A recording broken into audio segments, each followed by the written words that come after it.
नमस्कार। हम आज मुखातिब हैं मध्य प्रदेश की संस्कृति, आनंद और पर्यटन मंत्रालय की मंत्री सुश्री उषा ठाकुर जी से। हम जानेंगे उनसे मध्य प्रदेश में संस्कृति के लिए अब क्या नवाचार हो रहे हैं और कहाँ कुछ रह गया है जिसको पूरा करने की ललक उनमें है। उषा जी, आपका स्वागत है इस कार्यक्रम में। क्या कुछ नया मध्य प्रदेश में होना चाहिए, इससे शुरुआत करते हैं हम।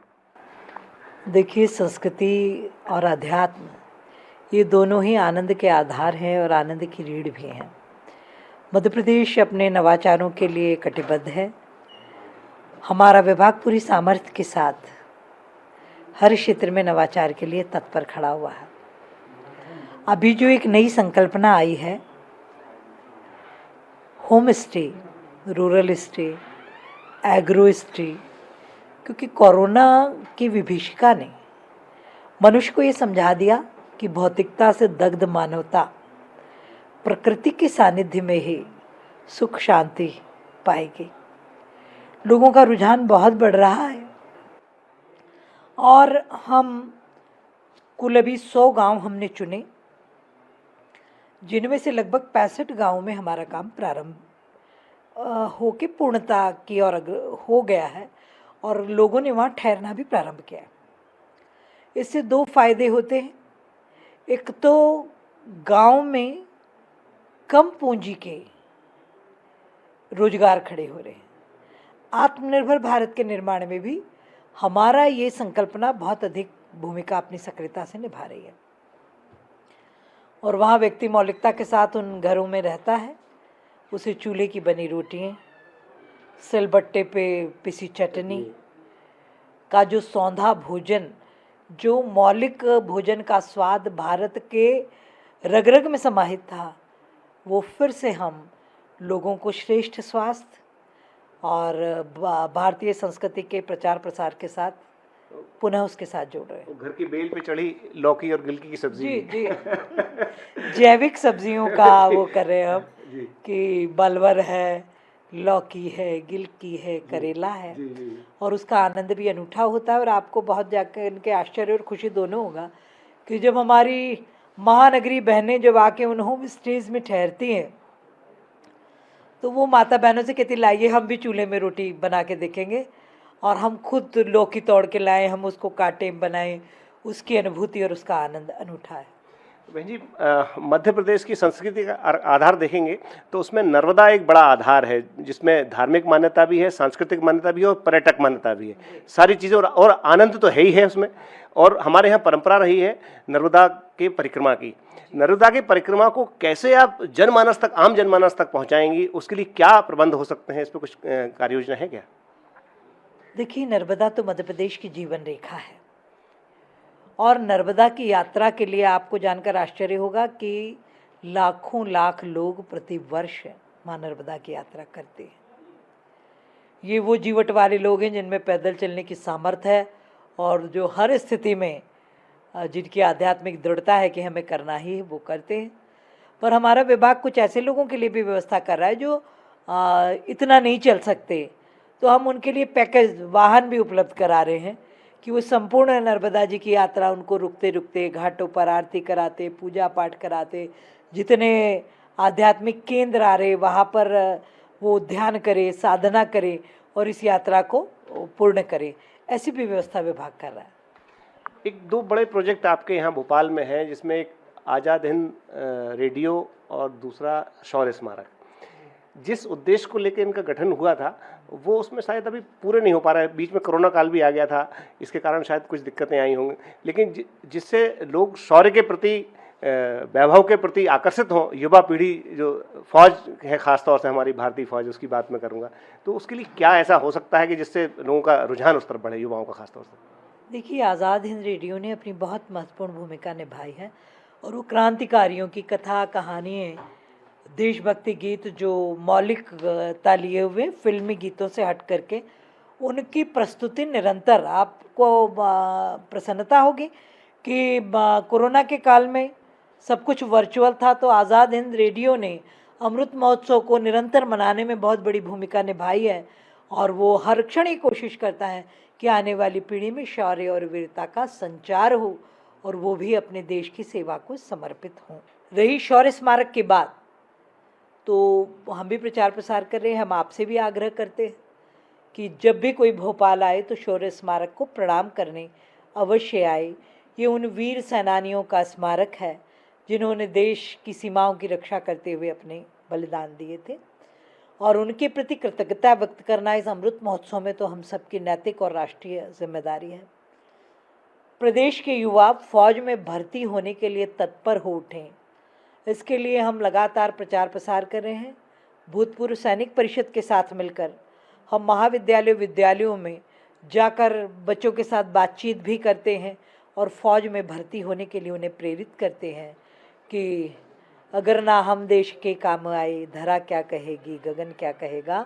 और विश्व की निगाह है कि भारत की फौज में भर्ती होने के लिए युवाओं में इस देश में होड़ लगना चाहिए, और मुझे लगता है कि हमारी युवा पीढ़ी देशभक्ति के प्रति प्रतिबद्धता रखती है और ऐसी कोई दिक्कत कहीं कभी नहीं आएगी। देश में आप सांस्कृतिक पहचान के रूप में भी जानी जाती हैं और बहुत अच्छा आपका राष्ट्र गायन भी है, बहुत अच्छे आप गायिका भी हैं। और एक और योजना आपकी हमारे यहाँ बहुत साल से डब्बे में बंद या कह लें या फाइलों में कैद है, वीर भारत योजना। संस्कृति विभाग की बड़ी महती योजना थी जिसमें पूरे भारत को एक जगह समेटने की बड़ी दीर्घगामी योजना थी। उस पर काम नहीं हो पाया है अभी तक, क्या काम होगा, कुछ बताएंगे आप? माननीय मुख्यमंत्री जी का भी सपना है वीर भारत स्मारक, और ये जो पारी थी हमारी, आप देख रहे हैं कि कोरोना काल में बहुत कामों को बाधित किया, और मैं बिल्कुल यकीन से कह सकती हूँ कि वीर भारत स्मारक तो हमारे सपनों का भारत है। हम चाहते थे कि आज़ादी के अमृत महोत्सव में मध्य प्रदेश ही नहीं पूरे देश के सामने उसको हम समर्पित कर पाएँ, पर इसमें थोड़ा सा विलम्ब हुआ है, हम इसको करेंगे अवश्य। कोई समय सीमा, उसका कोई रोड मैप अभी तैयार हुआ क्या? रोड मैप तो देखिए जैसे वो तो तैयार है, DPR भी तैयार होता है, पर सबसे बड़ी बात जो होती है एक बड़े बजट की, उसको हम ज़रूर करें। बहन जी, एक और पिछले दिनों भी एक किताब का विमोचन हुआ। हमारे मध्य प्रदेश के एक IAS हैं नियाज़ अहमद साहब, उस किताब में उन्होंने बताया कि तुर्की और इराक के पास में कोई यजीदी कौम है जो भारतीय संस्कृति से मिलती जुलती, हिंदुओं से मिलती जुलती कौम है, उसके लिए कोई काम नहीं हो पा रहा और बहुत पीड़ित हैं। जैसे पाकिस्तान में 2% लोग हिंदू रह गए हैं, ऐसे ही वहाँ पे भी धीरे धीरे करके वो समाप्त होती जा रही है। इस तरह की जो संस्कृति है उसको बचाने के लिए किस तरह का काम हो सकता है, ये चूँकि आप उस तरह के विचार की हैं इसलिए मैं आपसे जानना चाह रहा हूँ। देखिए, भारत ने तो हमेशा हर संस्कृति को संरक्षण दिया, और जहाँ जिनको बहुत दिक्कतें थी सबने आश्रय पाया इस भारत की पुण्य भूमि में। हालांकि वो पुस्तक मैंने पढ़ी नहीं है, आज आपने बताया है तो मैं उसको ज़रूर पढ़ूंगी, और उसमें क्या कर सकता है मध्य प्रदेश और हिंदुस्तान, वो ज़रूर करेगा।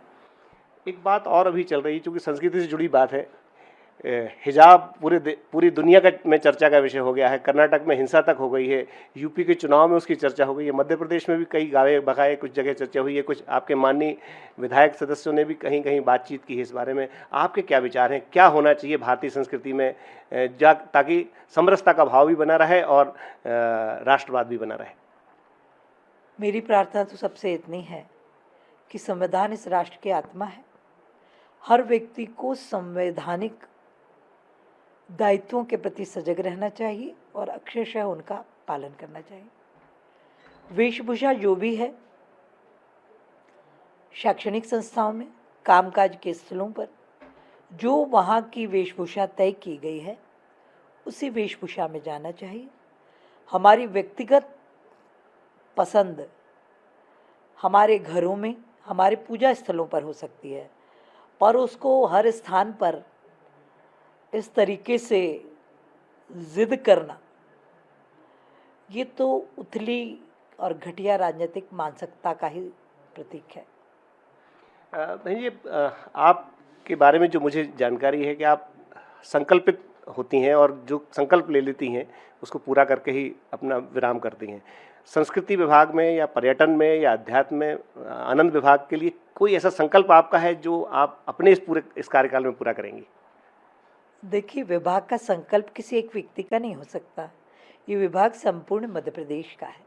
मध्य प्रदेश का जनमानस जो चाहता है, यहाँ विषय के विशेषज्ञ हम लोगों के सामने जो विषय लाते हैं वो सबके लिए लाभकारी हों, वो विभाग की भी समृद्धि और क्षमता को बढ़ाएं, हमारे भारतीय संस्कृति के प्रचार प्रसार के संवाहक बने।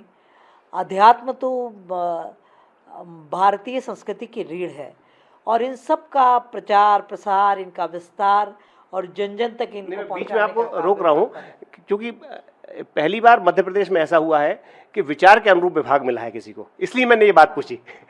जी, मैं बहुत आभारी हूँ माननीय मुख्यमंत्री जी की और मेरे पूरे संगठन की कि उन्होंने मेरी रुचि को देखते हुए इस विभाग की सेवा मुझे दी है।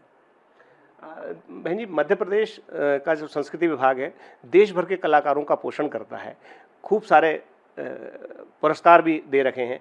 मध्य प्रदेश के कलाकारों को उतना स्थान नहीं मिल पाता क्योंकि एक कलाकार जो किसी प्रदेश से आता है वो अपना पुरस्कार लेने के बाद दोबारा मध्य प्रदेश में कभी नहीं आता, कोई अवदान फिर नहीं हो पाता उसका मध्य प्रदेश में। तो ऐसी क्या स्थितियां बने कि जिससे उसका अवदान भी यहाँ पे हो, कुछ गारंटी होना चाहिए।